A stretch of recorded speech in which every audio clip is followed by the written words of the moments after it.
Bonjour à toutes et à tous et bienvenue dans ce temps de parole sur Quizy FM, le 106.9 et sur KTV. Pour les plus anciens, vous en rappelez sûrement, c'était eux qui jouaient dans la série Marc et Sophie. Pas du tout.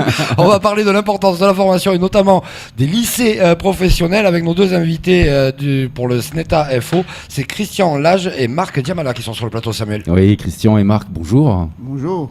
Alors juste Dis bonjour, voilà. Dis bonjour. Juste pour Sasuke à la régie, les photos du comité du tourisme derrière, c'est pas la peine, ce sera pour plus tard. Oui. Parce que là, c'est pas du tout dans le sujet et ce ne sont pas des touristes que nous avons avec nous. C'est ça, c'est pas la bonne illustration, Sasuke. Enlève la photo. Ce sont de vrais enseignants. Messieurs, c'est un plaisir de vous recevoir et c'est un sujet, moi, qui me tient personnellement à cœur, c'est l'enseignement professionnel. À Mayotte, il est fondamental et pourtant il est sous-développé. Alors, je vais laisser la parole à Marc pour nous présenter, pour introduire le sujet si vous le voulez bien. Alors bonjour à tous et bonjour surtout à nos adhérents. Voilà, donc nous avons sollicité cette matinale justement parce que nous avons eu l'insigne honneur de recevoir M. Christian Lage, qui est le secrétaire général du SNETA FO national. Et à l'issue de sa tournée, nous avons demandé qu'il vienne pour qu'on puisse parler à nos adhérents, clairement. Voilà, donc nous... Pour faire clair, on va, pour nos auditeurs, c'est quoi le SNETA FO? Parce que déjà tout le monde ne sait pas. Hein. Voilà.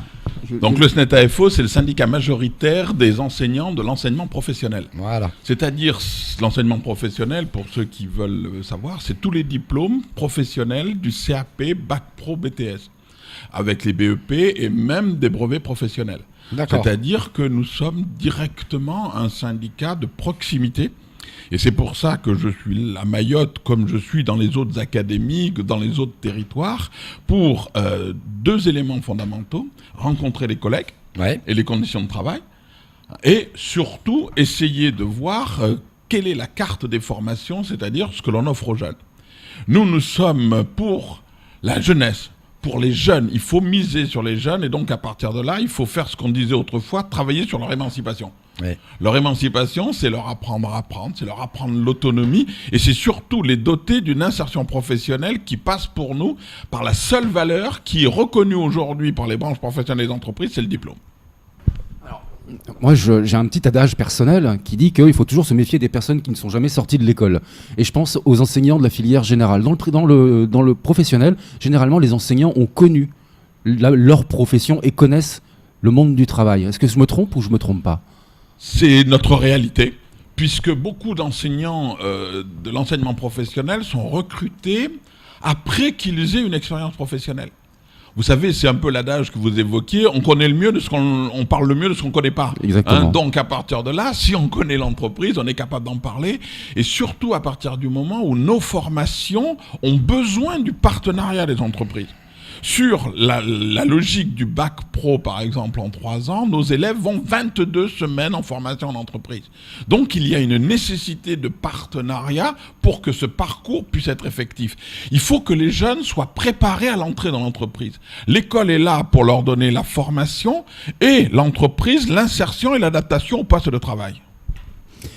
Quel est l'objet principal et réel de votre venue à Mayotte ? Elle est importante, cette visite mahoraise. Qu'est-ce que vous venez apprendre et quel est le discours que vous tenez aux enseignants et même aux élèves ? Eh bien, écoutez, on tient 2 discours. Nous sommes un syndicat, donc revendicatif. Et vous comprenez Et vous comprenez qu'en cette rentrée, les revendications sont intéressantes à noter à partir du moment où, fonctionnaires nous sommes, il y a déjà un certain nombre de mesures qui ne nous font pas plaisir. Le gel du point d'indice, c'est-à-dire que nos salaires ne seront pas augmentés en 2018. Rétablissement d'une journée de carence et surtout l'annonce de 120 000 suppressions de postes dans la fonction publique. Ouais. Donc ce qui fait que, vous comprenez, déjà ça fait un peu glurps. Attendez, il y a la réforme des retraites qui va arriver. Alors, les mauvaises langues disent que ce sera lors du 2e quinquennat. Ah, bon. Mais vous savez comme moi, qui survivra verra. Donc, exactement. Donc à partir de là, si vous voulez, beaucoup de choses sont mises en place. Et vous savez que le nouveau ministre de l'Éducation nationale, Jean-Michel Blanquer, qui a d'ailleurs fait la rentrée dans l'île d'à côté, La Réunion, symbole intéressant là aussi. Est-ce qu'on est dans la communication mais bon, passons. Donc à partir de là, si vous voulez, le ministre a annoncé beaucoup de choses, sauf que pour l'instant, je n'ai pas été invité à en venir en discuter. Alors je vais y aller. On va y aller d'ici la fin du mois, puisque quand je rentre, nous sommes reçus au cabinet du ministre.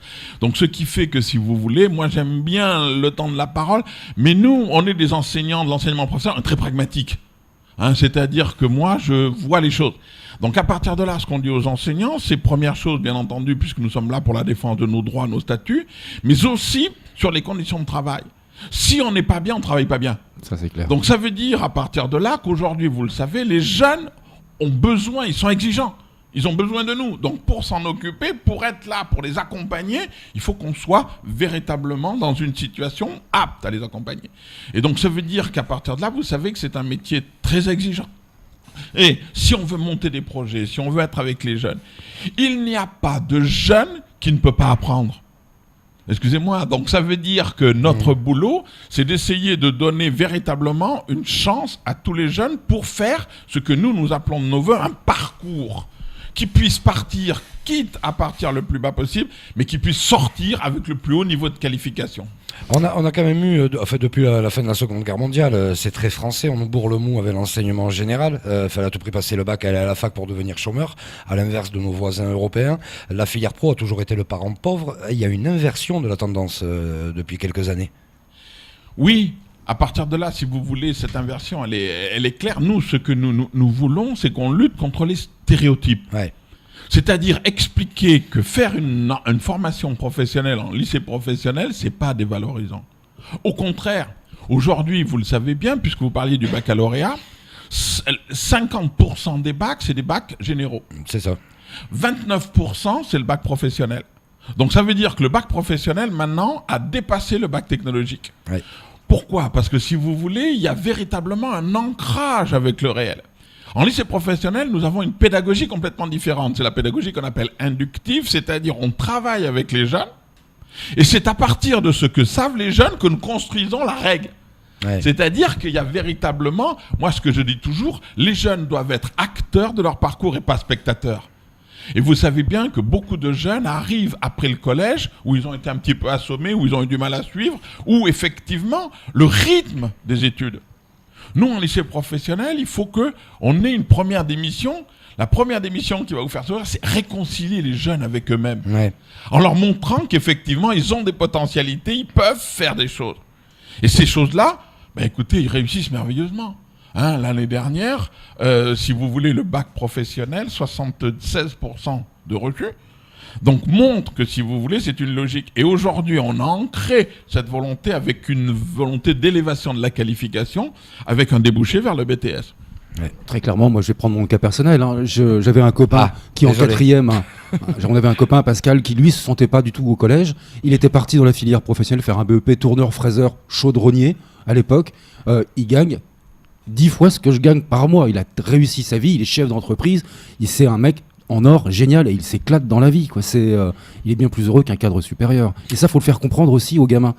Bien sûr. Ce que vous dites est la réalité complète. Aujourd'hui, est-ce qu'on va former que des ingénieurs ou des médecins ? Vous savez comme moi qu'à Paris, 1/3 des médecins sont en dessous du SMIC. Oui. Par contre, il n'y a pas de médecins dans le Cantal, en Corrèze ou ailleurs. Donc, si vous voulez, la logique que l'on veut, nous, c'est cet aménagement du territoire. Et j'ai rencontré Madame la vice-rectrice hier soir pour discuter avec elle de la carte des formations. Et nous sommes tombés d'accord sur le fait qu'il faut une carte des formations variée pour qu'il y ait une offre variée à des jeunes sur le territoire. Mmh. Donc, ce qui fait que, si vous voulez, c'est véritablement, et vous l'avez dit, combien de jeunes sortent du collège, ne savent pas tout à fait ce qu'ils veulent faire. Exact. Donc, il faut donner le temps. Même après la fac. Hein. Bien sûr. Oui. Et donc, si vous voulez, à partir de là, c'est aussi un temps de maturation. Il ne faut pas mettre les gens dans une filière s'ils ne veulent pas y aller. Donc, ce qui fait que, vous le savez, c'est un des premiers éléments du décrochage scolaire. Je ne suis pas bien où je suis. Ouais. Donc, j'ai pas envie d'y aller. Donc, ce qui fait que, si vous voulez, il faut trouver cette adéquation entre les désirs. Et à partir de là, c'est aussi un appel que nous lançons très très fort. Nous, enseignants, nous avons aussi besoin des parents. Évidemment, évidemment. Donc, ce qui fait que, si vous voulez, il faut qu'il puisse y avoir cette discussion, ces contacts entre tous les partenaires de l'école. Alors, Christian, vous êtes arrivé mercredi. Quel regard portez-vous sur l'enseignement professionnel à Mayotte ? Eh bien écoutez, moi je trouve que c'est plutôt optimiste. J'étais venu à Mayotte il y a 6-7 ans et effectivement l'enseignement professionnel à l'époque était dans les collèges. Aujourd'hui il y a eu un effort considérable de bâtiments, de construction. On est en retard dans certains endroits sur l'utilisation et les collègues se plaignent de ne pas avoir tout le matériel nécessaire. Mais je pense que ça aussi, c'est une planification et ça doit venir. Nous devons rester exigeants. Si nous sommes exigeants sur le matériel, c'est pas pour nous, c'est pour les jeunes. Les jeunes doivent être en phase avec la réalité et travailler avec du matériel qui ne soit pas obsolète. Donc ce qui fait que si vous voulez ça, c'est quelque chose qui est très très intéressant.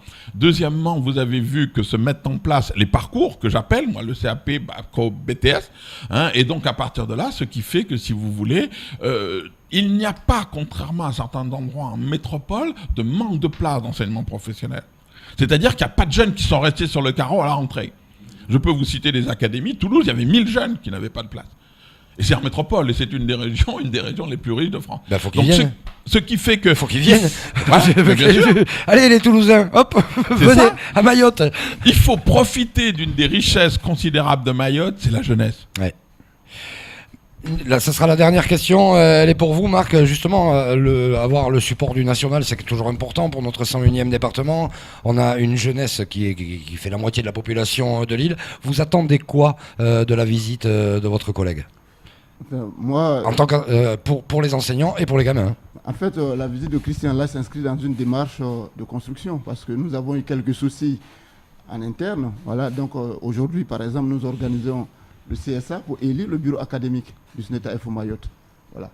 Et à cette occasion-là, j'invite d'ailleurs les adhérents, nos adhérents, parce que nous sommes un syndicat d'adhérents, il faut le savoir. Ouais. Voilà, et nous invitons nos adhérents à venir ce matin pour élire le bureau académique qui va nous permettre de travailler sereinement pour préparer, on va dire, les élections professionnelles de l'année prochaine. Voilà. Donc en fait, c'est une triple mission, vraiment en conclusion, les gamins, les enseignants et le fonctionnement de la structure syndicale. C'est ça. Donc si vous voulez, nous sommes enseignants, nous souhaitons rester fonctionnaires d'État. Et pour être fonctionnaires d'État, nous souhaitons nous aussi avoir des revendications pour que l'État nous entende et qu'elle sache que si vous voulez, sans les enseignants, on ne peut rien faire. Ouais. Et on ne fait rien contre eux. Juste une petite chance à Mayotte, c'est qu'on a une bonne équipe au vice-rectorat depuis quelques temps. Oui, moi en tout cas, Christian, je vous invite. C'est moi qui vous invite personnellement à revenir le plus souvent possible à Mayotte, parce que vous avez un grand cœur, ça se sent, et pour la filière professionnelle que j'adore, franchement, chapeau, merci pour ce que vous faites, et revenez vite, et surtout, vendez le cas de Mayotte auprès de Jean-Michel Blanquer à la fin du mois. Ah, mais ça fait aussi partie des objectifs. Si vous voulez, je peux vous dire, la semaine prochaine, je suis à La Réunion, donc je fais la tournée de l'océan Indien, et donc c'est aussi pour faire remonter les problèmes. Pourquoi ? Parce que vous savez que parfois au ministère, c'est j'en sais rien qui parle à j'en sais pas plus. C'est-à-dire qu'il faut trouver le bon interlocuteur. J'adore la formule, elle est tellement vraie. Attends qu'on trouve Jeanne et Marc, c'est tout pour ce temps de parole.